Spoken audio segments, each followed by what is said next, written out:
Howdy, this is Jim Rutt, and this is The Jim Rutt Show.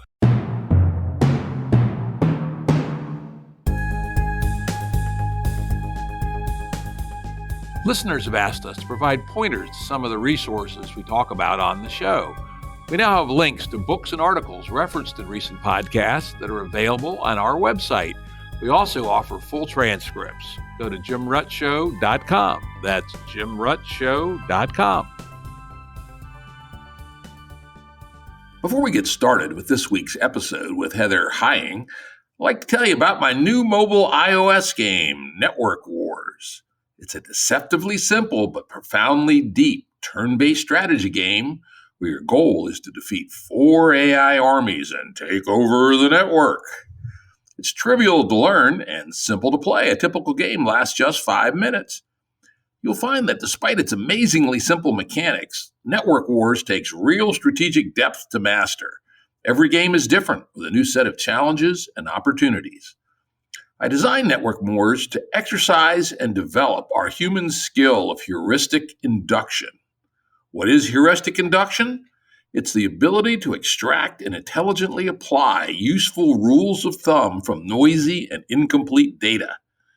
I incorporated into the design of Network Wars ideas from cognitive science and artificial general intelligence, of the sort we often talk about here on the Jim Rutt Show. Those who've played it report great satisfaction from gradually improving their play as they learn to see patterns and develop a collection of winning tactics and strategies. And after achieving a decent level of mastery, users report having a quick entry into a flow state. We know flow states are good for our mental health, though a few people did report that the game can be a bit addicting, so be careful. One of the things that pisses me off about many mobile games today is they are often free, quote unquote, but are full of ads, time limits, in-game purchases, and other highly annoying come-ons. Network Wars has no ads, no in-game promotions, and no time limits. Just unlimited fun and good exercise for your mind for 99 cents in US dollars or the equivalent in your local currency. Check out Network Wars, 2 words, at the Apple App Store or at networkwars.com. An Android version will be coming soon. And if you enjoy Network Wars, please give us a 5-star rating on the App Store, or even better, a review. Those things really help. Thanks. Today's guest is Heather Hying. Heather is an evolutionary biologist who applies the toolkit of evolutionary theory to problems large and small. She is a professor in exile and a podcaster with her husband, Brett Weinstein, on the very good Dark Horse podcast. And she's an author of essays and now a book. Welcome to the show, Heather. Thank you for having me, Jim.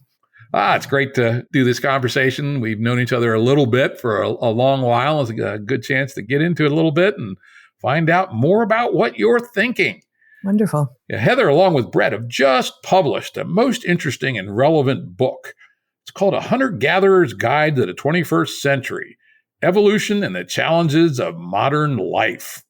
It'll be the main focus of our conversation today, though as regular listeners know, we're likely to wander off on various side excursions. Sometimes those are the best parts. To keep the conversation streamlined, when questioning Heather about contents in the book, I'll often say, you say, or something similar.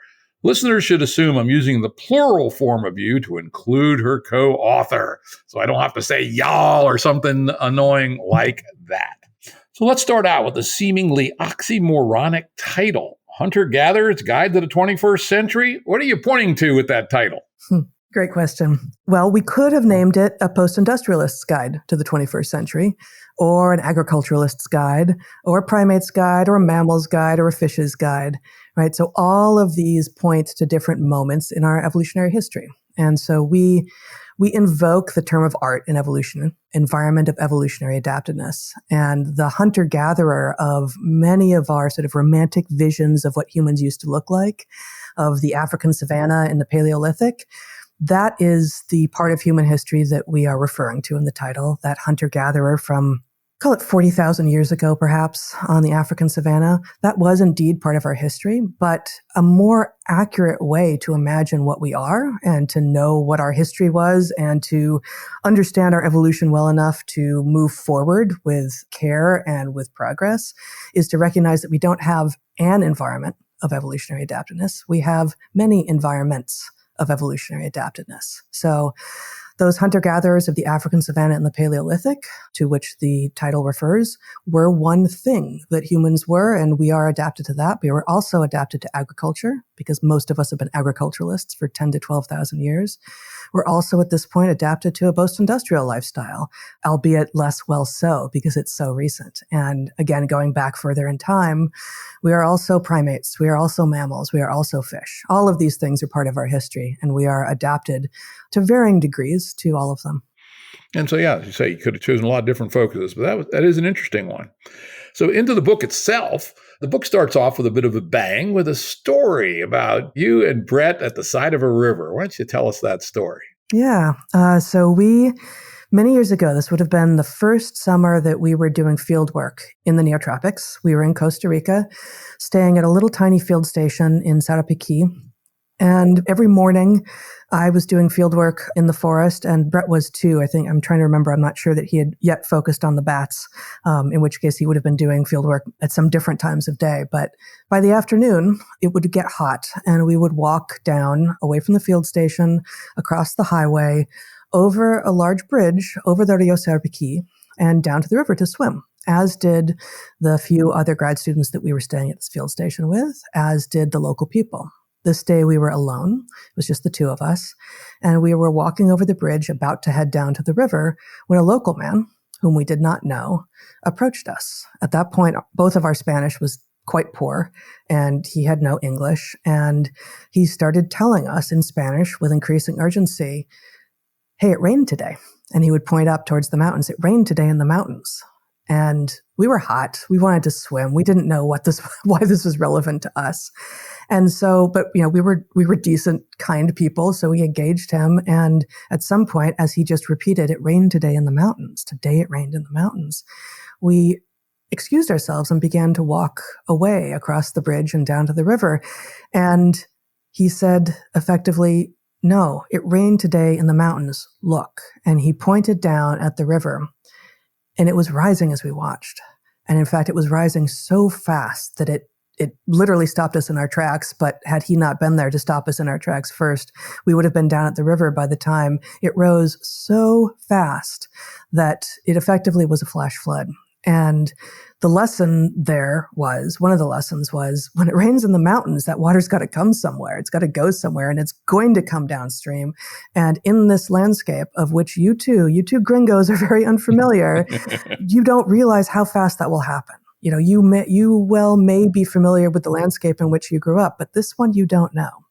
And so the reason that we start off the introduction with this story is this was literally our first field work in grad school. We were training to be scientists. We were learning how to ask questions of the world, how to make observations, how to recognize patterns, how to figure out if our hypotheses were accurate.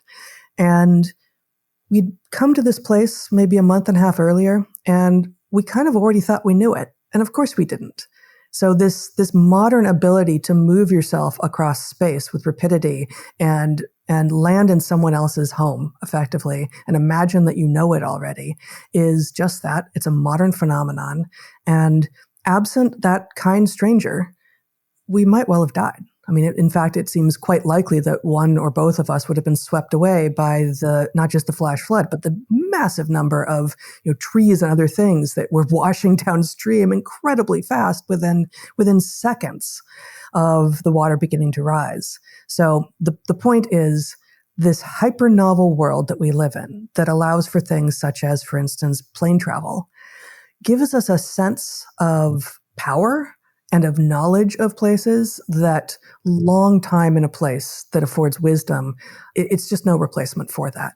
So the local man, who was probably a local farmer, probably had very little formal education, knew far more about that landscape than we already, hyper-educated and, working towards greater education, had no way of knowing. We could not know what he taught us in that moment on that day, and that knowledge that he had was life-saving. Very good. Well, you keyed me up to my next question. A term you use throughout the book is hyper-novel.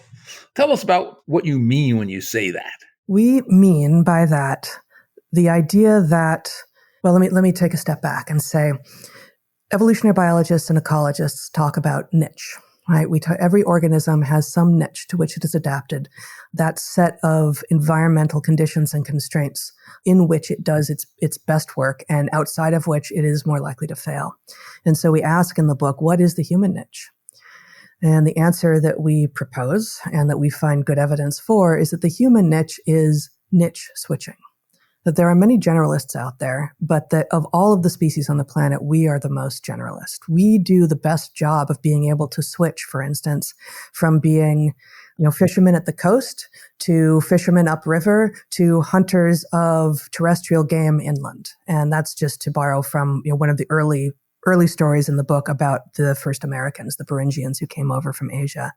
But in modern times, of course, we have plenty of evidence of people niche switching. And it's the same thing. It's the same capacity that allows us to do that. So that is all true. We are best at that of anyone on the planet. We're better at it even than all of the other remarkably, social, long-lived, generational overlap, long childhood animals like elephants and dolphins and wolves and parrots and other primates. But even we have created so much change at such a rapid rate at this point that we are outstripping our ability to niche switch. And so the hyper-novel world that we are now living in the 21st century, at least in the weird world, the Western, educated, industrialized, rich, democratic countries, is changing so fast that novelty we can deal with, hyper-novelty, we're having an increasingly difficult time. And that is the essence, seemingly, of our time. Not only is our world hyper-novel, but it's becoming more hyper-novel by the day, and probably an exponential curve or something damn close to it. Exactly. The change is good. The rate of change itself is changing so fast that anyone would have a hard time keeping up. And of course, you guys say this spawns a cognitive dissonance in trying to live in a society, right? We were not evolved either culturally or genetically to deal with this kind of thing. That's right. That's right. And we are, we also argue that we're not blank slates. There are no blank slates on Earth that are evolved, but of all the organisms on Earth, we are the blankest slates. We're born with the most capacity, the most lability, that is, flexibility to become almost anything that we want of any organisms. But that doesn't mean that we're capable of anything. And yeah, the rate of change is at risk of outstripping our capacities. Yeah, one thing we should make clear in the book is that you're attempting to create a scientific lens for your exploration, which is good. And in fact, I'm going to call out, I thought, a very nice and succinct description of the scientific program. We thus generate models of the world that, when we do the scientific work correctly, achieve three things. They predict more than what came before, assume less, and come to fit together with one another in a seamless whole. Maybe you could elaborate on that a little bit and how you and Brett see the scientific career, the scientific vocation. Yeah. Well, predict more, assume less, and come together in a whole such that ultimately, the model of reality, as it comes to fit with what is actual reality, there won't be stories that conflict with one another. The stories that are true will come to be in sync with one another. So we walk around our world and we make observations. That is a human function, and indeed is the function of really any organism that has any level of consciousness. We're not alone in that, although we are the most conscious. I would say, I guess, the question that you asked specifically is, what does a person making a career in science do versus what is it to walk around with a scientific worldview and a scientific approach to the world? Unfortunately, those are not a perfect match for one another at this point, as you and your listeners will be unfortunately well aware of. So too often, modernity forces us in our careers to respond to market forces rather than to our interests about what it is that we see in the world. So when you walk, indeed, this is a little vignette that's not in the book. On that same trip where Brett and I almost got washed away by the Rio Sauropiki on the first time that we were doing field work in the tropics, the professor whom we were with, John Vandermeer, who's a tropical ecologist, walked us into the rainforest. And Brett and I had already spent a summer exploring, but this was the first time that we were there sort of as scientists with our scientist hats on. And he sort of opened his arms and beckoned at the entire scene before him and said, "Just look at all the questions." And my first thought was, oh my God, I don't see any questions. All I see is green. Like, I do not know what to do with this. And I mean, really, any domain, be your domain, cellular biology or out among the stars or anything in between. It's a matter of what are your predilections? What kinds of patterns are you prone to recognize and be interested in? And what kinds of questions can you ask of them? And then what's required is that you pose as many hypotheses about any observation that you have as possible, that you figure out what predictions inherently follow from those hypotheses, and that you try to understand what it is that you might do to resolve between them. Does it require experimentation? Does it require formal observation? Either ones can provide appropriate tests for some hypotheses. Some will need to be run multiple times. Other kinds of hypotheses, it only requires one incident, and for sure that you've got an answer, right? So statistics are the domain of the former, not of the latter. So all of the particulars, the mechanics, the methods, the tools, vary widely between the kinds of scientific questions that you might ask. But it's really one of observing and refining what it is that you see and having it come together into a whole that explains more, assumes less, and comes to fit together with the other things that you know to be true that also explain more and assume less. It's been an incredible enterprise the last 300 years to have developed this new way of seeing. Though it doesn't come without its risks. In fact, you call out in the book, a risk of what might be thought of as a shallow style of science thinking, which is the well-known naturalistic fallacy, where people can overgeneralize, essentially, which is the idea that, what is in nature is what ought to be, or in short, the is-ought fallacy. Yeah, exactly. And I always began when I was a professor, my first day was always philosophy of science with every class. But I'm not a philosopher by training. But this, the fallacies, the is-ought fallacy, the naturalistic fallacy, there are a few that are all kind of closely related. But evolutionary biology is particularly prone to having its findings grabbed by people who have either ill intentions or naive intentions.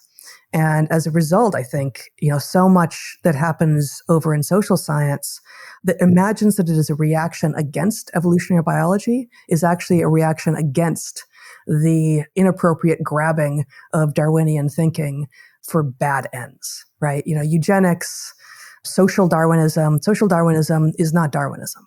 And so it's that kind of grabbing of careful thinking for bad ends that gives evolutionary biology, evolutionary psychology, a lot of these kinds of fields a bad smell for people. But in fact, what I argue, what Brett argues, and what we both argue in the book, and we're certainly not alone in this, is in order to live the best lives we can, in order to create the best possible future for our descendants and for everyone, including non-human animals and plants and fungi who will live on the planet, we need to understand what we are. Like, we need an evolutionary framework, and that requires not just knowing, what it means to be a fish and what it means to be a mammal and what it means to be a hunter-gatherer. It means knowing really at a fundamental level what it means to be human, and not imagining that evolution stops at the neck, or that any of the many cultural changes that we are experiencing aren't as deeply evolutionary as the aortic arch in our heart. Yeah, we'll get into the very interesting relationship between genetic evolution and cultural evolution a little later in this story. That's probably the most interesting part, at least to me. Now, let's go on to the next story that you tell, which was, you alluded to it a little bit earlier, the epoch where the people in Beringia, that area between Siberia and Alaska, the ice age is starting to attenuate, and either, I know people argue about this, either a clear channel opened up through the inland route through Yukon and I think Alberta probably, and down into the warmer climes, or they came by sea. But one way or the other, a group of people set off to the unknown. Why don't you tell us that story, and what does it mean about the bigger picture, the relevance to what you're trying to say? Yeah. For a long time, we were calling this the greatest story never told. And of course, that suggests that it's not being told. And there are many amazing anthropologists working on trying to figure out what the peopling of the Americas looked like. And there is, as you point out, still some disagreement. But the version of the story that we tell in the book, the details of which may change in our understanding, but involves something between 10 to 25,000 years ago. And that's a broad range. So I'm being conservative in the precision of the estimates just to keep within the range that pretty much everyone agrees with at this point. There was land between Siberia and Alaska, and people began to head east out of Asia onto that land. And probably they lived there in Beringia, in that strait that is now underwater, for some amount of time. And it was cold, but it wasn't as cold as you might imagine given current climate. And it was productive, although not as productive as, say, a grassland in modern temperate North America. But it had enough on it that people made a living there. And then at some point, people began to head east. Obviously, people cannot live there now. It's underwater. So people were forced by changing climate, by the cooling of the climate, by rising sea levels, to either head back west from whence their ancestors had come. And the descendants of those ancestors from whence they came presumably would have had some feelings about these new people coming back into their landscape. And so some people probably did that. They're probably the descendants of some Beringians in Asia today. But some of them headed east. And most of them probably didn't make it, because that is the nature of exploration. That is the nature of heading into unknown landscapes with risks that you cannot foresee and to which you are not yet adapted. But it seems, the story that we tell in the book is that it seems like the coastal route is most likely, as opposed to an inland route, but it's possible that people went inland. And as these people emerged south of the ice for the first time, so south of, on the West Coast, modern-day Olympia, actually, where Brett and I lived for many years, they would have come across a landscape that they had no way of knowing, but was 2 continents big, filled with plants and animals that had no history with humans, that had more kinds of habitats than any of the Beringians had even imagined. And they began to fill it. And, they went down the coast and they went inland and they went, they got as far as the Caribbean and they got as far as Tierra del Fuego, and they inhabited all the islands and all of the places. And those first Beringians became thousands of cultures with thousands of language. They invented, and, not alone in the world, not alone in humanity, but convergently, independently invented agriculture and astronomy and the concept of zero and wheels and so much else. And, city-states. There was such extraordinary diversity and writing. And, not most of the people who were the descendants of those Beringians weren't parts of cultures that had most of those things. In fact, it was the Mayans who had most of those. But it was hardly a case that, what most of us learned in elementary school, that it was like the Mayans, the Aztecs, and the Inca who were the most important and only representatives of those first peoples. By far, no. There were the Taino in the Caribbean and just so many people throughout the New World who made life work based on the environments that they found there. And they created tools and they created relationships and they had different social structures. And the relevance to the book is look at what humans can do. Look at, in a pre-industrial and at the point that they arrived, pre-agricultural landscape, look at how much humans can accomplish. And they did it pretty fast, right? If you take at least the main line center of the anthropological and archaeological roadmap, say, assuming they got to Olympia or thereabouts in 15,000 years ago, within 2,000 years, they're in Tierra del Fuego, right? That's amazing. It's extraordinary. It's really hard to imagine if you have any familiarity at all on the ground with ever backpacking or with any of the landscapes between, the Pacific Northwest and Tierra del Fuego. Imagine walking your entire population without knowing where you were going, without having any goal in mind, all the way at the north-south axis from one end to the other of the new world in 2,000 years and leaving intact cultures behind as you went. Totally extraordinary. Yeah, very interesting. But now we have a new set of challenges. You say, we have hunted and gathered, cultivated and machined our way around the globe, transforming the earth in our wake, bending landscapes to our will, and pushing many to the brink of collapse. So, the relationship between humans and nature, perhaps the biggest story in the book. It is. I don't know if I would have said it's the biggest, but it's certainly, I mean, maybe it is. Maybe you have identified it. That one of the mistakes of some moderns, not all, is to imagine that everything that isn't human is here for us to control and master. And that misses the mark on a few levels. One of the levels that it misses the mark on is it misunderstands the complexity of both humans and the landscapes that we live in. And so one of the themes throughout the book is basically a drumbeat against reductionism, right? A drumbeat against sort of pseudo-quantification and using metrics to imagine that you understand a system that you actually have no way of understanding.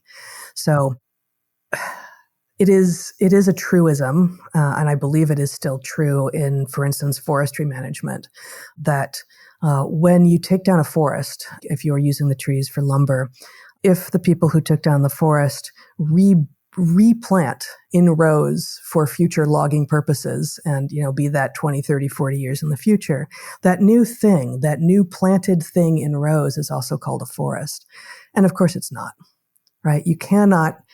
We do not have the knowledge of all of the complexity of what forests actually are to create a forest with our will. We cannot bend nature to our will that way. Obviously, we have bent nature to our will in many, many regards, but the unforeseen consequences and the downstream effects are many. We know some of them at this point, but we have to be assured that we don't know most of them. Yeah, and we've done, and I've said this many times on the show, but I like to repeat it just to show how dominant we've become. Humans and our domestic animals are now clearly the majority of the biomass of large mammals, i.e. bigger than rodents, on Earth, which is pretty staggering. The one that actually shocks me more is that our poultry is 85% of the biomass of all birds on Earth. I had not heard that, and yet actually it doesn't surprise me. There are what's the current estimate? 15 to 20,000 species of birds, I think, extant. And the fact is, poultry are pretty big-bodied. So each of them is probably the size of, 10 or 15 songbirds right away, but a lot more than that, probably. Think about, a little wren or something weighs a couple ounces, and a big old fat chicken weighs like 4 pounds, right? So you're talking orders of magnitude here. Yeah, I guess depending on the chicken, depending on the songbird, at least orders, maybe even orders of magnitude, but. And, we've won with our poultry, and they have too. I guess that's one of the messages of the book as well, right? It's one of the sort of uncomfortable messages is those things that we have domesticated into what appears to be submission are actually, winning an evolutionary game. And the wrens, for instance, aren't winning in the same way, except those who live in places that we have decided not to ransack. Yep, and that's a really tough and interesting question. It's one, of course, that I fall on the side that because nature is complex and beautiful and reaffirming for us humans, which we often forget, we have to preserve it. We have to bring it back. We have to restore it. Regenerative ecology, not just save what little bit we can save, but actually bring it back. I love the idea that over some period of time, maybe a couple hundred years, where it would be great if we could dedicate half the earth to true wildness, right? Absolutely. And it requires a lot of discipline, a lot of thought, but I think it can be done. It's important. Actually, let me just pick up on that for a second. We don't go into agriculture very much in the book, except to point out how transformative a moment it was for humans everywhere that it showed up, especially, in things, with regard to everything, with regard to economics and gender roles and all of this. But one of the true things about agriculture is that Swidden agriculture, which is usually called slash and burn, which has been the most common or was the most common among pre-industrial peoples in the tropics, has this terrible reputation among most sort of developed world, among most weird people. It's imagine, you slash the forest and you burn it and it's so destructive. And the fact is, at low population density, it's really effective. And it's effective in part. So, this is sort of far afield from, I imagine, anywhere you plan to go. But, tropical soils are very poor. Tropical ecosystems have their nutrients in the biomass rather than the soil. And so what slash and burn does is you cut down a forest and you basically burn the veg into the soil and dig it into the soil so that the nutrients that were above ground are now in the soil and you can plant crops. And that works. But of course, at some point after, depending on the crop and depending on the soil, 2, 3, 4, 5 years, that soil is again impoverished with regard to nutrients. And so you move on and you take another plot nearby and you slash and burn that. And you don't come back to that original plot for 10, 15, 20 years. Again, it depends on the soil and the place and the crop. But 10 or 15, 20 years in a tropical habitat that has borders on at least 2 sides with intact habitat is enough for it to begin to regenerate. It's actually enough. And so, what we need is borders of our non-intact habitats that can effectively seed those places that we would like to regenerate. And it could be done. And that does presume things like no toxins, like the herbicides and the pesticides that are keeping the growth out, which is a harder to control problem. But fact is, slash and burn works, which means that nature will regenerate given a chance.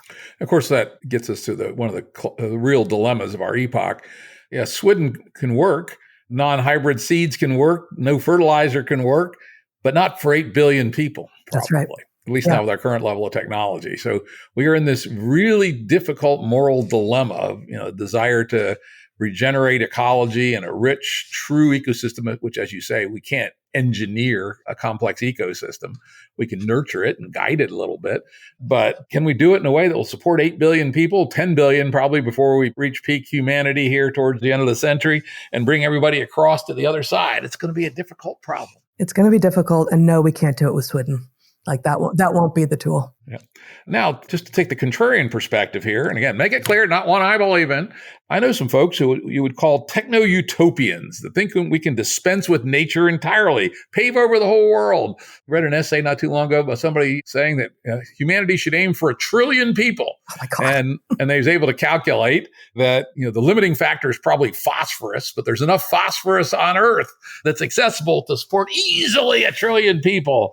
And we could feed ourselves from fungi tanks powered by nuclear fusion and all this sort of stuff. And, it could happen. Oh, boy. But it feels wrong. Why is this wrong? Why is this the wrong road for humanity? I got to say, that's one of the most horrifying things I've heard. It's really appalling. I guess I would ask, what life would that be for those 1 trillion people? And I can't think of anyone who I know who would want to live that life. So that's one thing. And then the other thing is, once again, it's highly reductionist. It takes the things that we can count, that we've already figured out are true and necessary, things like phosphorus. And, presumably this article assesses things like nitrogen and magnesium. And so it goes through the elements, goes through the things that we can count and that we know are necessary for life. And it imagines that those, because they are necessary, are also sufficient. And they're not, right? It's not sufficient for life. And so and this is a point we make in the book about other things. Food is sustenance, right? Food for a monarch butterfly is a monarch butterfly on a milkweed plant is just getting sustenance. That monarch butterfly is not also trading stories with other monarch butterflies about what it's like to be a monarch. So food is only sustenance for that monarch.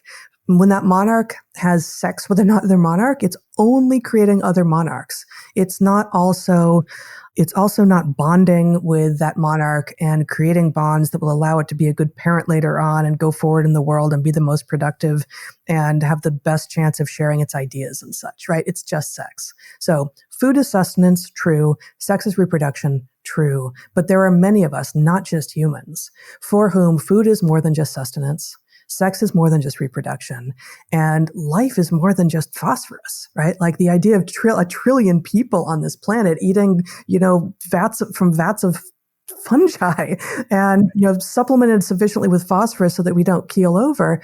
What kind of horrifying life is that? What about art and grief and beauty and play and sex and love and sport and relationship and childhood and all of the amazing things that we can do on this planet? It's not just about the things that are easily counted and fed into fungal vats. Yeah, it's horrible. There are people who think that way. And of course, a lot of people think in a more narrow version, which is that all we have to do is throw the accelerator forward and our technological invention will get us through the rest of this century. And then we'll figure the rest out later. Right. The neo-cornucopians. Yeah. That was a good coinage, if you guys coined that. I don't think I'd ever heard that term before. I just call them techno-utopians. Yeah, no, but cornucopians is not our term. I can't remember at the moment. Someone from the 70s or 80s was identified as a cornucopian, and I'll remember it after we're off air. But yeah, there has been this tension for a while between people who imagine that all we need is our ingenuity, from which will follow our technology, and we will be able to solve all of our problems. And I think that is wrong just on its face, but it also is too simplistic and narrow in its imagining of what actually our problems are and what all humans can be. And we'll get a little bit later. I would argue it's also deeply in conflict with fundamentals of human nature. That's right. Absolutely. And that's something that I really appreciate that you and Brett were not afraid to say. There is something called human nature. God damn it, right? Yeah, no, that's right. And again, we say, we're not blank slates. We are actually the blankest slates of anyone, of any of the species on Earth. And so, you can see that, for instance, in language. All humans are born with the capacity for language, absent the very rare, very severe defects, right? All humans are born with a capacity for language. But babies, any baby, no matter what family they are born into, if they are at all developmentally normal, you take them to any other place and raise them among any other people who speak any other language that has no relationship to the language that they were born to. If you do that early enough, they'll speak that language. Whereas, it's really amazing. It's extraordinary. And I can't speak a tonal language at this point. I don't think I could learn. I no longer have the linguistic capacity. Those things fade during some critical developmental period. But every human has the capacity for language. That's not blank slate. But the fact that every baby has the capacity for any language, that points to a blanker slate than many of us would usually imagine. Indeed. Well, let's get back to the book now and talk about campfires. It's a metaphor you use. I've chats I've had with Brett over the years. He's used it before, and I think still uses it. And you use it both literally and metaphorically. And it's really interesting. And my wife and I live on a mountain farm, and we regularly have campfires when we have company over, whether it's to stay with us or just for dinner. One of our favorite things to do is go outside and pile up a big pile of wood and torch it up and sit around and talk and pass the bottle and what have you. And it really is a very congenial way to interact. So talk about the idea of the campfire, both literally and metaphorically. Yeah, well, I'm wondering, I want to ask you first. So you said there's fire, there's conversation, there's a mood enhancer in the form of what's in the bottle. Is there music? Do you ever have music? Not too often. It's interesting. Think about it. Very, very rarely somebody will have who showed up has a guitar and go out and plunk. Though I think we're going to have such later this month. Some folks coming over, and he just cannot resist playing and singing. So we'll probably have a little singing around the campfire. But I do remember in the Boy Scouts, that's where I really got into the campfire habit. We had a whole bunch of goofy ass songs that we sang, and we always did. And I will tell you, we actually always ended with Kumbaya, believe it or not. There it is. So, I think the two necessary ingredients are the fire and the conversation. I think what's in the bottle or what's lit and being smoked, or that is often an additional feature, but not necessary, but often. And I would say that the fourth thing that is often a feature of a campfire that is memorable and successful, and hopefully common enough that the campfires begin to blend together a little bit. Although I haven't been around a campfire in a few years at this point, is music. So why? What is it? Well, I guess I will say first that when Brett and I were professors at Evergreen, we did domestic field trips every quarter. And I did several study abroad trips, and he and I did the final study abroad trip together, 11 weeks in Ecuador. And abroad, you didn't tend to do campfires so much because Panama and Ecuador are not the same kinds of spaces. But when we would take students to Eastern Washington, the Scablands, or to the San Juan Islands, or to the Oregon coast, there would be campfires. And so that was education. And we were teaching explicitly evolutionary biology and animal behavior and statistics and philosophy of science and zoology and all of these things. And we were also teaching at some level community and how to be human. And so on these trips in general, with a lot of organization in advance, I would get students into food groups, and they would have sufficient money to be, entirely creating meals for all of us. And so we would do that. We'd make bread together and break bread together 3 times a day. And those were important features. But the campfires that generally happened at least once, often more than once, after meals, after all of the formal programming for the day was over, when there's no more expectations. If you want to go to bed, you go to bed. If you want to go off on your own, you go off on your own. And if you want to join us around a campfire and just sit and talk, and the barriers are down. And, being school trips, we didn't have the bottle that we were passing around. Although I was around at one campfire in Sonora at a field station with some students and with another professor once at this just amazing field site called Navapatia, where we were, and there was music and there was conversation and there was some local mezcal like drink, and there was a fire. And those conversations, be they, with or without the drink, with or without the music, it's the conversations where there's enough light to kind of see each other, but not so much light that you are feeling exposed. You can at any moment slip away, and it's not a big deal. You don't have to excuse yourself. You can if you want, but you can go either to, to use the bathroom or just to think or to go to bed, and you can come back. You can come back into the fold and not announce yourself. You can be part of this human community where ideas are shared and it's low stakes. You can posit things that maybe you wouldn't feel like doing under the full light of day. There's no excuse for disrespect or for terribleness, but it lowers the inhibitions a little bit. And it means that there are things that can be considered that might not be considered in a more formal setting. You definitely end up saying things and thinking things around a campfire that you wouldn't at a conference. And the inverse is true too, right? The formality of a conference, for instance, or a classroom allows for some things that happen that probably wouldn't around a campfire. And I would say that the tension between those two, that being able to oscillate back and forth between them is the sweet spot. So, literal campfires are extraordinary.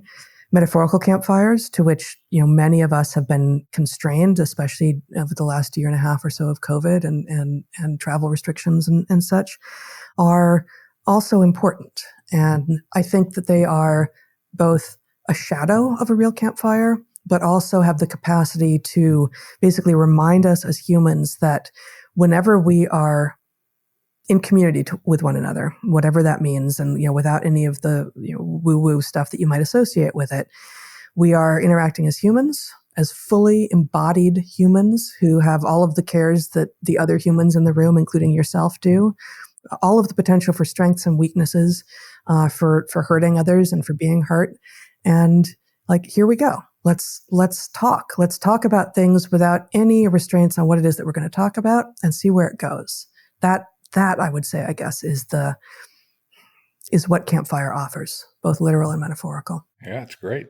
And it may have been our original form of collective sense-making and decision-taking. Back to your Beringia story. Absolutely. Which way do we go? Left or right? North, south, east, west? Somehow a group of people have to come into alignment and coherence on something like that. And considering the time and the technology, I kind of doubt they worked it out on Zoom. That's right. Or in a PowerPoint, or in a bulleted list, right? It was exchanging of ideas and having, someone with some insight say, oh, but what about, and I think this remains in the book. There's so much, that we had to take out because, of course, but, someone says, oh, we're in a new landscape. How are we going to find fish? That fish is what we used to be eating. And someone else who happens to be the kind of loner who was hanging out by the river says, oh, I saw fish over here. And someone else says, well, maybe we're going to need rope. And I was playing with these plants over here. And this plant seems to be good for making cordage. I'm going to see what I can weave together. And someone else starts, stripping bark off trees and seeing what they can make with the bark. And so, all of these different kinds of expertise, I think, are better found in a campfire type situation as opposed to a conference or a classroom where you're basically being told, this is the kind of thinking and expertise that we are privileging right now, right? And that's not to say that we need the kinds of expertise that emerges from many labs and conferences and classrooms, but those are not necessarily the only kinds of expertise that we need. Interesting. And, we had Robin Dunbar was our last guest on the podcast, and we had a really good conversation with him about scaling laws with respect to social groups. He'd say that in the hunter-gatherer or forager epoch, the camp size, which, camp size equals campfire, was probably 50 or less folks typically, and maybe 20 of those adults. So that might give us some thought on what's the optimal size for something like campfires, whether, real or metaphorical. Yeah, no, absolutely. I think, if I ask you to imagine the campfires that you have on your farm, like how big do they get? Probably, you tell me. Less than 10. Yeah, less than, I was going to guess that. And I'm thinking about the campfire I mentioned in Sonora, and that had about 10. And, sometimes domestic campfires with classes, where we might have 50 students on the trip, it was rare that more than 20 or so would show up around the campfire. And, bigger than that, and there's people at the edges, and they're kind of in, they're kind of out, but, you can't, for one thing, a campfire obviously in most situations is also originally a source of warmth, right? Like that's, the fire is originally sort of predator, keeping predators away and keeping you warm and of course cooking food and forging metal and all of these things. And so this, this metaphorical value of bringing people together is so important. But, more than 20 people around a campfire, it's not going to keep those people warm unless it's really more of a bonfire than a campfire. Exactly. And the Boy Scouts, we'd get them up to 30, but we were pretty small in those days, so we could pack each other in. But yeah, something in that size is the outer limit of what's practical around a campfire. It probably should tell us something about how we organize our work, right? And how we organize our collective sense making. Indeed. It's very interesting indeed. Well, next thing you talk about in the book that's a human superpower, though not entirely absent from some of our animal relatives, is theory of mind. Talk a little bit about theory of mind and how important that's been to making us who we are. Yeah. Theory of mind is the idea that you as an individual can understand the mental state of someone else, even when that mental state differs from your own. And so we can see theory of mind developing in young children when they can infer by watching what other people see, that even if they know, for instance, what cup a piece of candy is under, that their mother perhaps cannot, if their mother was out of the room when it changed.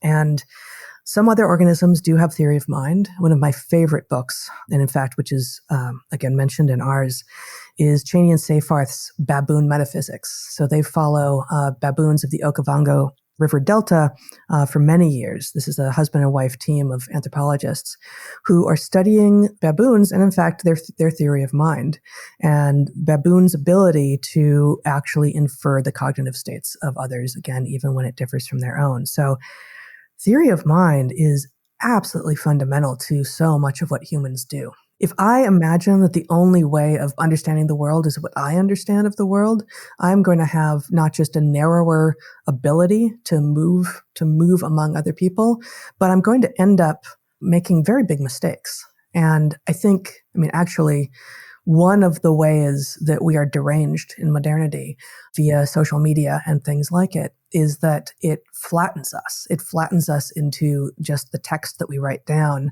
often, or, depending on what the medium is of the particular social media. And it allows people to either imagine or legitimately forget that there's an actually fully embodied other human being on the other side of some interaction.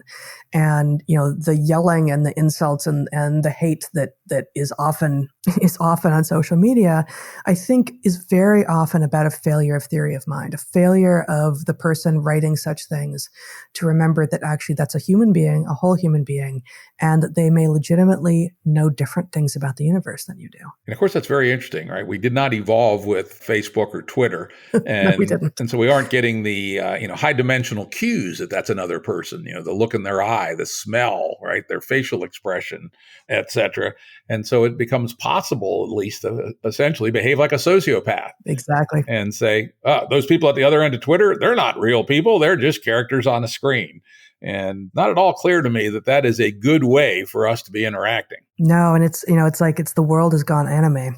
And, it's another thing that we say in the book. One of our hypotheses is that early childhood exposure to screens, if those screens have on them human or humanoid, human-like things that appear to be capable of interacting with you, but of course they don't. And so they are just doing their thing, whatever it is. And the young child on the other end of that, experiencing a lot of human or human-like interactions on screens early on, may well learn to associate interactions as being unidimensional, of being one way, such that, it's my turn to talk now, I talk, but I have no expectation that you're actually going to engage me. And when you're talking, I know that you can't see me or hear me or respond to me or engage with me as a human being.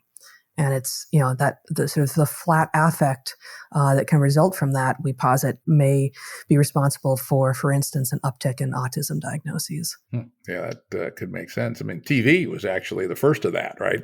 Where we got absolutely sufficiently high fidelity. In fact, I often like to call out it was that the turning point may have been color TV. Black and white TV was so obviously artificial. But something about color TV, we didn't have color TV until the 80s, but a lot of people got it in the 70s. And it seems like shit fell apart starting in the 70s. God damn it. I know I sound like an old codger, and I am, deservedly, so I can sound like an old codger if I want to. But I wonder if color TV or that, more hyper-realistic thing of one-way interaction from them to us may not have been part of this transition that we're now reached kind of the apotheosis, though maybe not yet.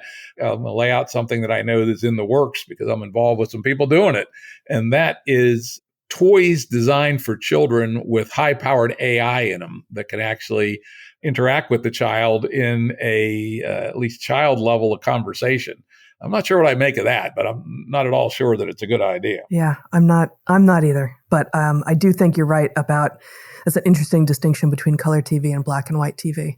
Everyone can see black and white TV and recognize that that's not actually the real world. It is a representation. It's harder to know that as a child if what's on your screen looks very much like what's out there in the world. And I hate to admit it, yesterday I clicked the yes to pay an extra $3 a month to Netflix to switch our account to ultra high definition. And, on the big 65-inch ultra high definition TV, that stuff looks mighty good. We watched our first show on it last night, and they go, holy moly, this may not be a wise thing to expose children to. Right. Well, and I was just going to say, I think you and I and your audience presumably is old enough to deal with it. And that's not to say that there might not be downstream effects, but the risks are greater the younger the recipient of such things are. When people are actually building their models, like as I mentioned pre-show, we have a granddaughter, a year old now, and it's very interesting. Our daughter is extremely aware of the danger of screens, and her husband will be excellent custodians of screenage, but this very precocious little girl is so drawn to the screen just the few times she's even seen them, right? A TV show happens to be on when we walk into the room with her, we'll turn it off, but her eye is drawn to it. There's something about these things that are, of course, they're designed to hold our attention, to sell us shit we don't need. Exactly. But they work even on infants. It's mental candy. It really is. It's mental candy. It's junk entertainment, just like we've got junk food, we've got junk sex, we've got junk everything. And keep the junk away from the children as long as possible. And if we can, keep it away from all of us as long as possible. I'm, as my listeners know, I'm in the middle of a 6-month social media sabbatical, which I do every year. Oh, congratulations. From July through December. I do not do social media or even closely similar things to social media. And I find it to be remarkably mentally refreshing, and also frees up a fair amount of time, but more importantly, emotional energy, so I don't spend bashing people over the head. I can use on constructive projects, and I recommend it as a practice for everybody. That's fabulous. So if I may, what counts as closely related to social media? What else do you not do?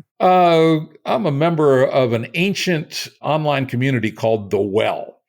And it's actually more like a super forum. So it doesn't have the complicated, unstructured, many-to-many network. Everything is in its place. So there's conferences which have topics, which have comments, right? So it's kind of like a precursor to what social media was, but the Well's been around since 1985 and hasn't changed a lick since then. So when I talk about things like the Well, I think it's a little inaccurate to call them social media. So I think of them as an adjacent to and precursor of something like social media.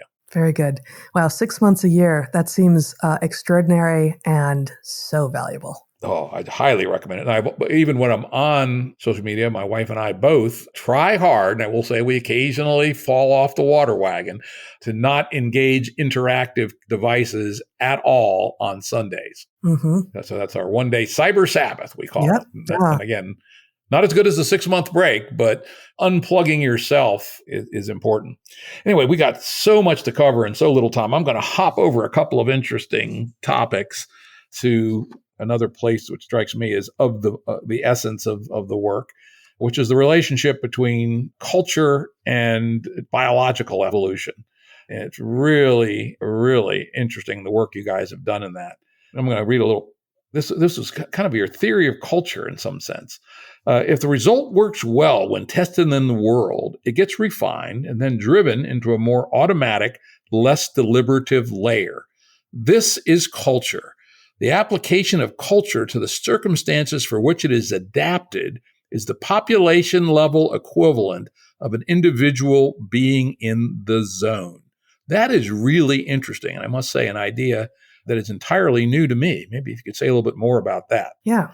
So we talk about the tension between culture and consciousness. And exactly as you said, you read basically our definition of culture and our definition of consciousness being specifically those ideas which are packaged for exchange, but it is almost the opposite of culture. So we innovate in our conscious minds.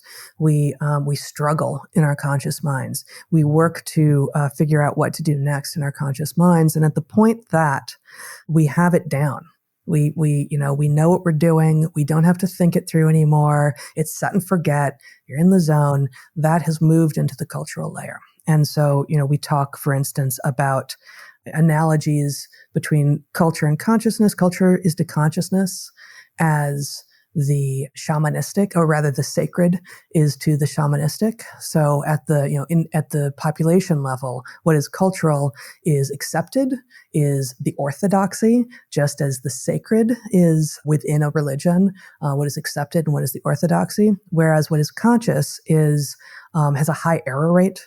It's messy. It's about innovation. It's often going to, as I said, high error rate. It's often going to be wrong. And so that's more like what a shamanistic approach is going to have. So I think I veered from exactly what your question was, which was over in cultural space. So maybe prompt me if I didn't get there. Well, that's good. I think there's nothing wrong with that at all. Though I must say, I find that definition of consciousness a little bizarre, but we'll have that conversation a different day, because it's, the idea of package for exchange is one of the ways we use consciousness. But since my day job is the scientific study of consciousness, I would define consciousness very differently, but that's okay. What you defined is actually interesting and important and closely related to culture. It's how creatures, mostly humans in that particular case, communicate to jointly solve problems, something more like collective sense making than about consciousness per se. But that's all right. One of the results of this view of consciousness is, think of it as the compiled version of a program, essentially, as you say, being in the zone where you don't have to think about it. That means that culture must be backward looking to what we faced in the past and have found tolerable solutions for. At least so far, culture generally isn't very forward looking. And in our hyper-novel world, isn't that a huge problem? Yeah, it sure is. And, there's a reason that children, as they go through adolescence and grow up, end up adopting some of what their parents did and reject some of what their parents did, right? So this is not just about being difficult as teenagers. It actually is adaptive, and it's about recognizing that the environment is changing. And of course, getting back to what we were talking about in the very beginning, in this hyper-novel world where the rate of change itself is changing so rapidly, we should expect, unfortunately, that there will be ever less from the past that the young will find of value as they move forward into the future. So culture has value because it provides stability. It provides a through line from the past to the future. And those elements of culture that worked before and should work in the future because the environment hasn't changed should be kept. And those elements of culture that worked before, but they worked in some domain of the modern world that has changed now, should probably be thrown out. Now, the trick is in figuring out which is which. And there will be many, many errors made in deciding which should be kept and which should be thrown out. Yeah, and you guys promoted one of the mechanisms which we clearly use in our society, which is it's good in certain ways, but it's probably catastrophic when it's used at the level that we use it today, which you called the sucker's fallacy, the tendency of concentrated short-term benefit, not only to obscure risk and long-term costs, but also to drive acceptance, even when the net analysis is negative. I talk about this all the time, that we are caught in the local hill climbing. And Right. I often point out that in our advanced modern so-called civilization, the relentless pursuit of short-term money-on-money return seems to be the engine that just drives everything. But more generally, short-term hill climbing is what dominates, frankly, the evolution of culture, and always has, probably. Yeah, and then when the rate of change is relatively slow, it's okay, right? Because the short-term hill climbing that gets you onto a peak that will still be a peak a generation from now can be effective. But yeah, that the languaging, the name Sucker's Folly is new in the book, but that thinking comes directly out of the work that Brett was doing with you in Game B, many years ago, and thinking specifically about this tension between short and long-term interests and how difficult it is for us to override our short-term interests, both at the individual and the societal level, in favor of what we all need to be doing, which is looking long-term. And it makes sense from an evolutionary perspective. Frankly, our biggest evolutionary constraint was not starving to death in a month or getting eaten by a tiger tomorrow, right? So the idea that we would have brains evolved to deal with equanimity to something like climate change, which will, bite us in the ass in a little bit every day, but not to a major, major, major way for about 30 years. It's just not something that's in our evolved playbook, unfortunately. So we have to build new mechanisms to cope with it. Yeah, I guess I would say, being human includes all of what we've been talking about. It includes the grief and the love and the relationship and art and play and sport and science and all of this. But until very recently, most people lived in landscapes that weren't full.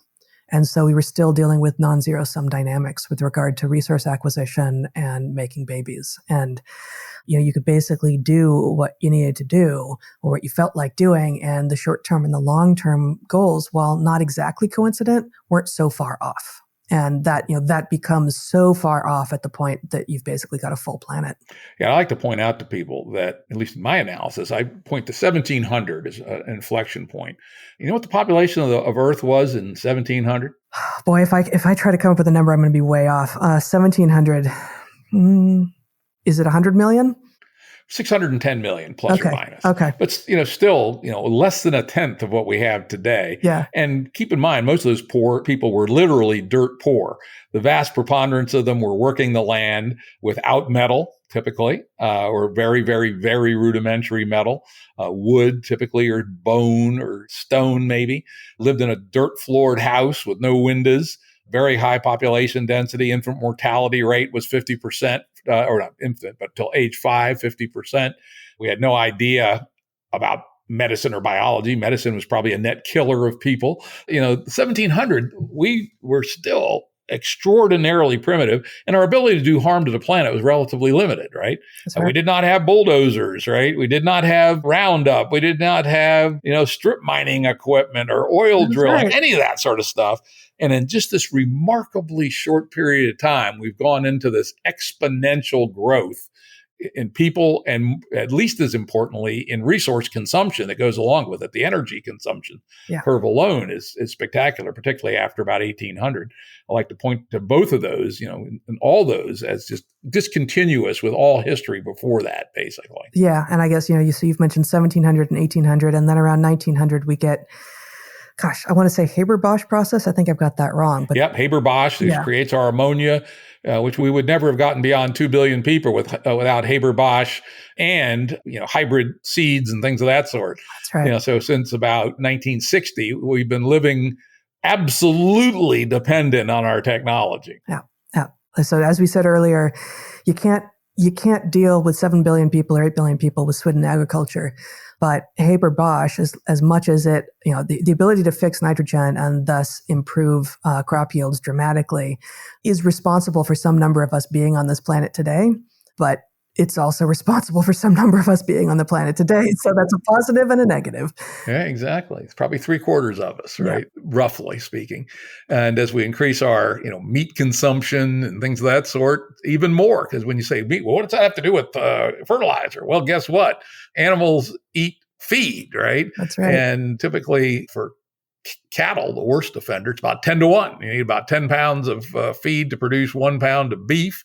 You need 3 or 4, 5 on pork, depending on the breed. And poultry, a little bit more efficient, 2.5, 3, something like that. But it's still very, very inefficient to go from feed to animals. And as everybody around the world gets rich and fat and wants to eat more meat, that puts ever more demand on the productive capacity of the land, which we're probably already overshooting in any kind of sustainable way. So what you're saying, Jem, is that you think we should all be eating from fungal vats? No. I don't know what. I do think we should think very carefully about our impact upon the earth, and that we should live in communities where one of the central things we do in our Game Bee movement, we talk about proto-bees, which are small communities of 150 people, interestingly enough, around the Dunbar number. Right. That as one of the things that's part of our sacred culture is that we do an audit every year of our energy consumption and resource consumption and share it with everybody in the community and to the broader community of other proto-bees so they can hold each other accountable. Yeah. The amount of energy we consume in America is probably 3 to 5 times more than is sustainable at our current level of even carbon neutral technology. Right. And truthfully, we could live just fine on 20% of our energy if we thought about it intelligently. And we could live fine with 4 ounces of meat a day rather than tearing into a 20-ounce porterhouse, which I'll confess I enjoy doing every once in a while. Sure. But truthfully, it's irresponsible. And if we surfaced the fact that each of our behaviors is doing X to the carrying capacity of the earth and the ability of other humans to thrive, and if we can develop an ethos that has to be the mission of humanity for the rest of this century, is to learn how to live with 8 billion people or 10 billion people, God damn it, I wish we didn't have that many, but we do, in such a way that we can remain within the carrying capacity of the earth through the end of the century. Technology continue to advance, which will make that easier and easier. And then we can figure out what humanity needs to do next. But first, we have to stop this insane rush to the cliff, which is not only fast, but getting faster every day. Indeed. So I guess I see, and maybe this isn't the right place for this conversation, but I see a potential tension between accountability and both personal responsibility, the personal responsibility vortex to which Brett has talked a lot. The idea that anyone who takes on the accountability that you talk about is at risk of being outcompeted by those who don't. And then also a tension between accountability and privacy. And I think what the goals that you described are totally honorable, and yet also part of me heard that and went like, well, what if I don't want to share? What if that's no one's business? And I guess your point in part is it is inherently all of our business. Some things are all of our business. Yeah, here's an interesting analogy that I got from Daniel Schmachtenberger. Now, this is the extreme case, and so extreme cases don't make good law, as they say in the legal business. He says, think about what the morality would be on a Mars base, where any mistake puts everybody at risk, right? Any serious mistake. In truth, what anything that billions of people do on Earth puts everybody at risk. And maybe ideas about things like privacy have to change. I know we love them, And maybe things like democracy have to change, or at least have Mhm. to, we have to have voice and we have to have exit so that we don't have tyranny, which we know to be a classic bad attractor of human culture.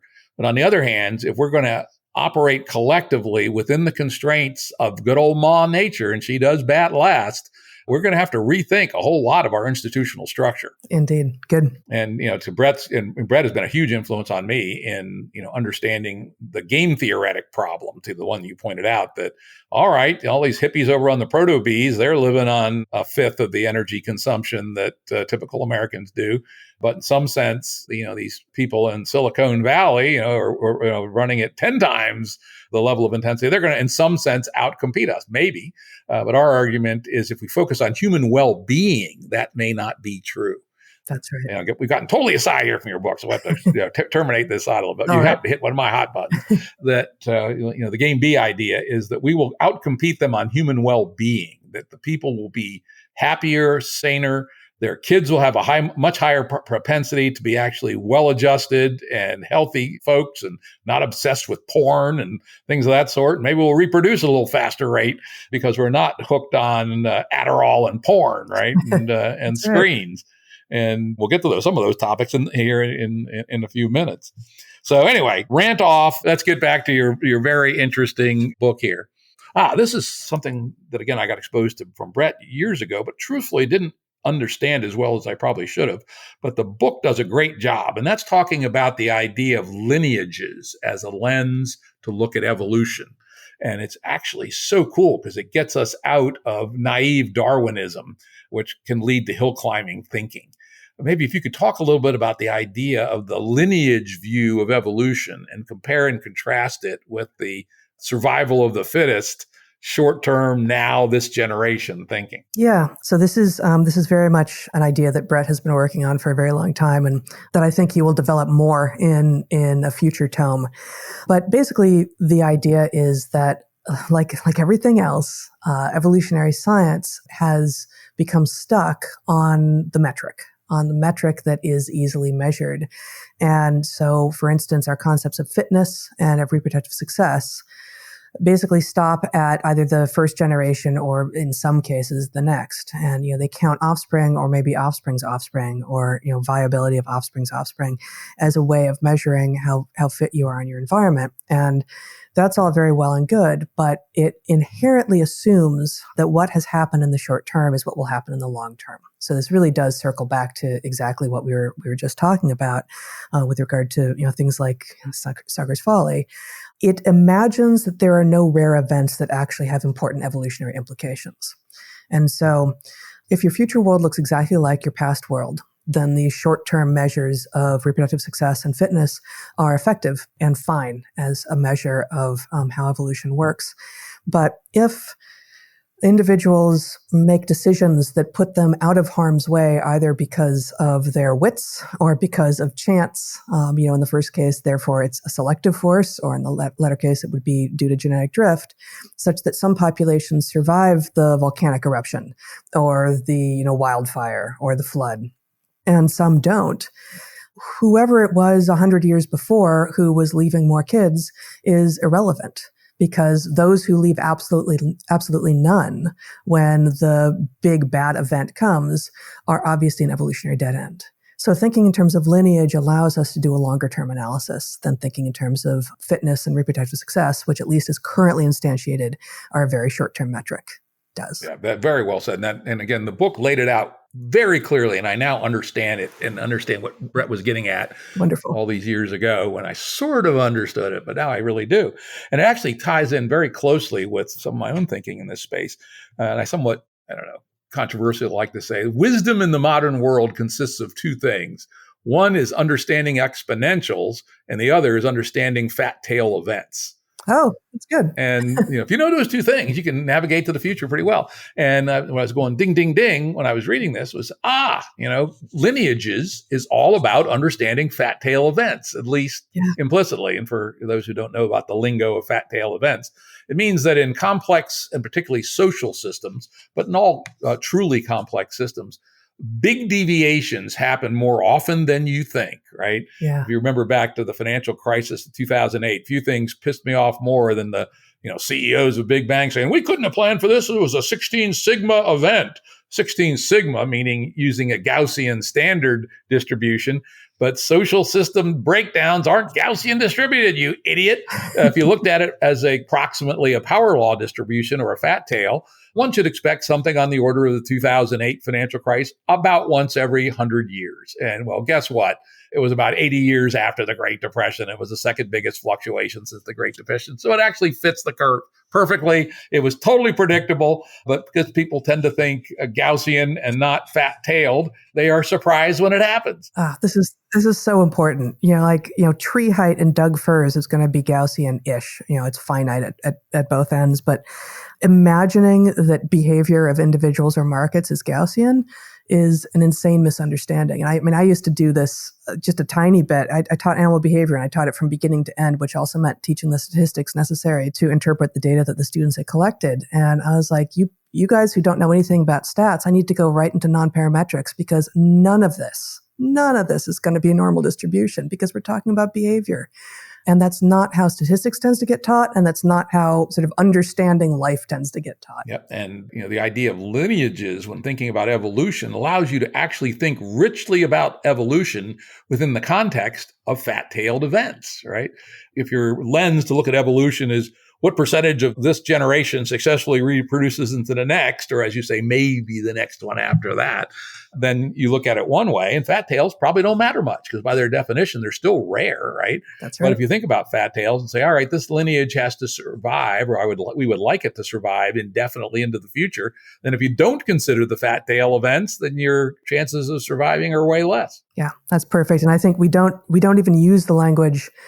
You said wisdom is a function of understanding. Wisdom in the modern world is understanding exponentials and fat tail events. Those were your two, right? And I think, I'm not even sure we use either of those words in the book, but you've exactly encapsulated a number of the arguments we're making here. Yeah, you talked quite a bit about the rapid growth. You were trying to write for a general audience. So my audience is a little nerdier than I think your audience is, but that's all right.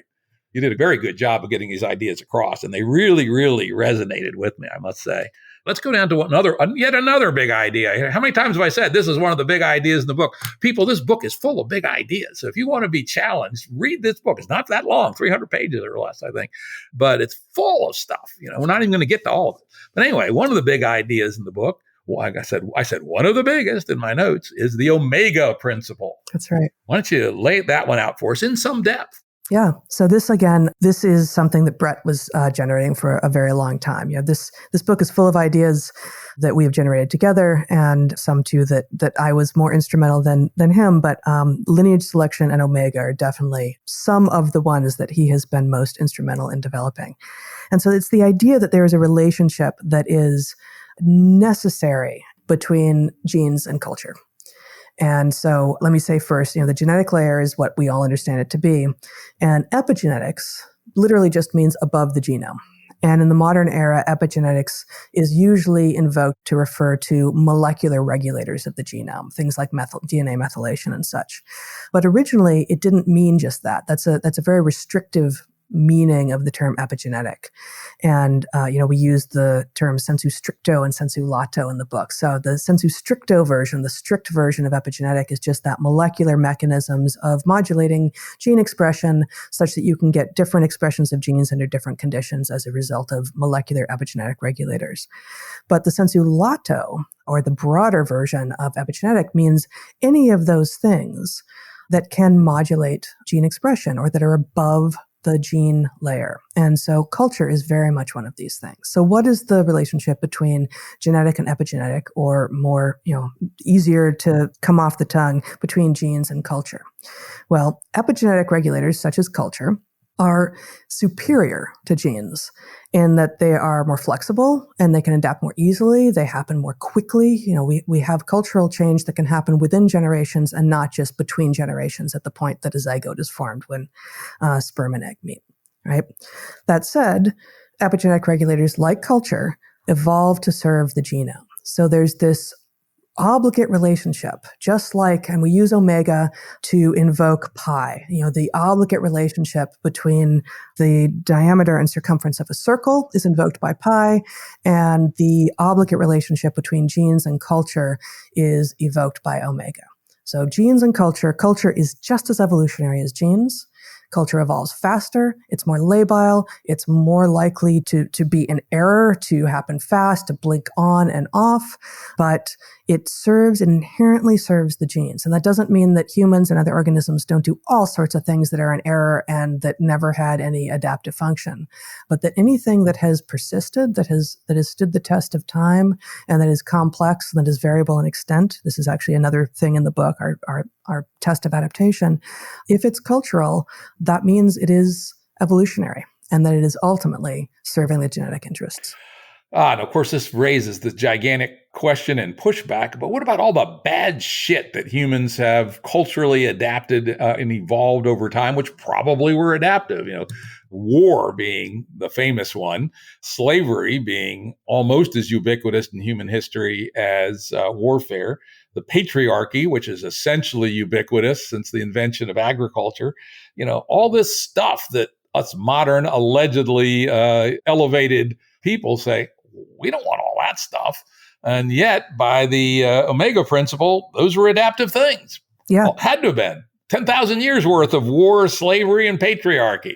War, slavery, and I'm going to put rape in there as a stand-in for patriarchy, because we can argue about patriarchal systems exist. The patriarchy I'm less confident of. But so war, slavery, and rape. Everyone can recognize that these are terrible blights on human history, and yet they are ubiquitous throughout human history, right? And every culture has rape. Almost every culture has had an experience of war, and many cultures have engaged in slavery. So those things certainly have been adaptive. That doesn't mean they're good. That doesn't mean they're honorable. And that doesn't mean that just because they're adaptive, just because they're evolutionary, that we can't act to minimize their presence in humanity going forward as much as possible. So just, again, sort of full circle, we're going to go back to the naturalistic fallacy and say, just because what is doesn't mean that is what ought. And there is tremendous plasticity in human behavior. There is even tremendous plasticity in the human phenotype. So we have, for instance, from the same genetic starting points, different anatomies of our aortic arch on our heart.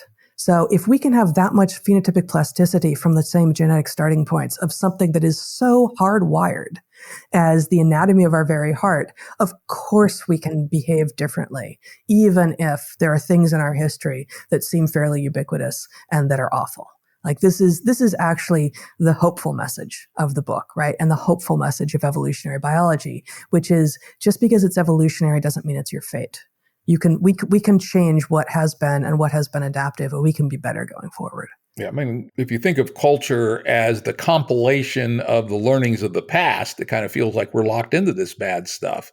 But it seems to me that the turn now is for humans to take ownership of their own culture, right? That's right. Absolutely. And say, all right, there was a lot of stuff that, for whatever reason, war, was adaptive, especially probably adaptive for a long time.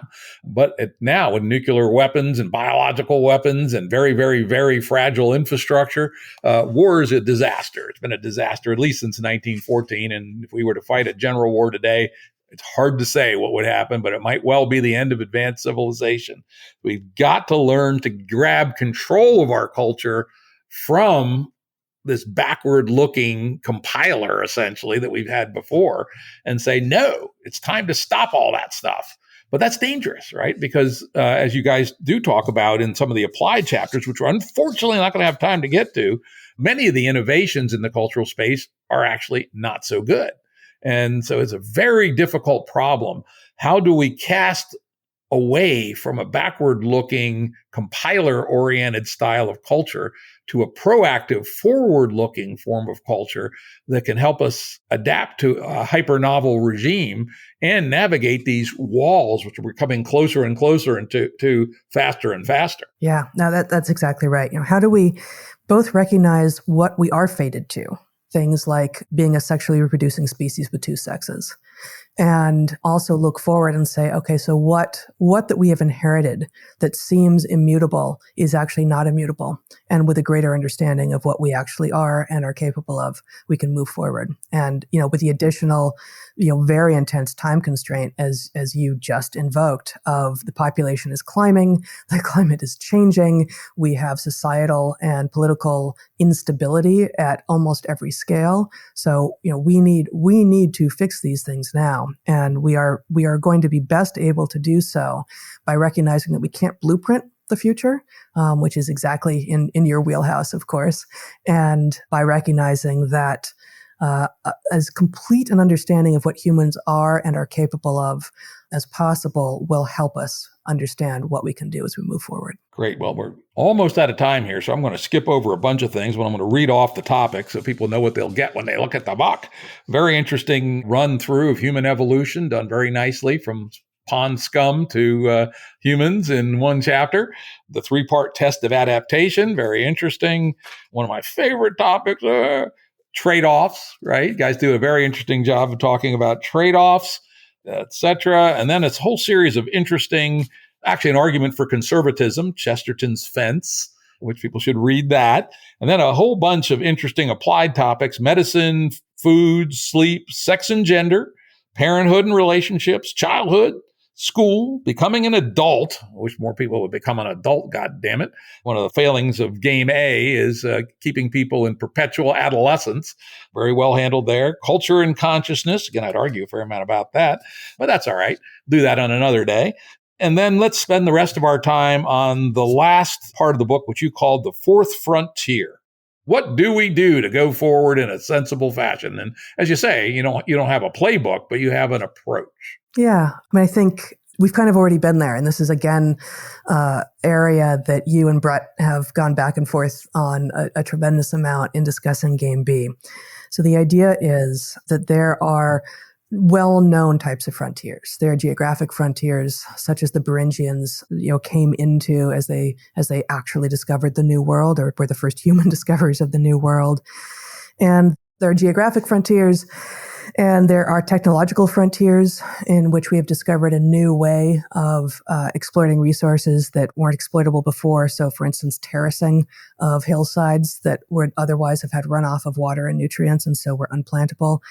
And then we have transfer of resource frontiers, which are basically just theft, and they're not really a kind of frontier. They're clearly theft. Geographic frontiers that are actual frontiers and technological frontiers are not inherently a form of theft, but transfer of resources are. And, for instance, when the second discovery of the New World happened, we effectively had a transfer of resource frontier by the Spaniards of the original peoples. And we are arguing that there has to be a new kind of frontier, a fourth frontier, wherein we can, again, not blueprint, but understand ourselves well enough to move forward with understand not just ourselves well enough, but the game theory of how what we are trying to do can be gamed by those not yet participating, frankly, into the foothill of a slope that will be a game B, that will allow us to live beautifully, productively, sustainably, not with 1 trillion people, hopefully, frankly, not with 10 billion people. But if we get there, then maybe those numbers will fall slowly through attrition rather than through war. And in a way such that all humans can actually discover what it is that they have to offer the world that is either beautiful or new or healing or elucidating, whatever it is that individual humans have to offer the world, that they can do so, being subject to as little luck as possible. We want to minimize the role of luck in all of our lives as much as possible. Yep. One of my favorite business mentors said, you can wish in one hand and shit in the other, and I'll tell you which one will fill up first, right?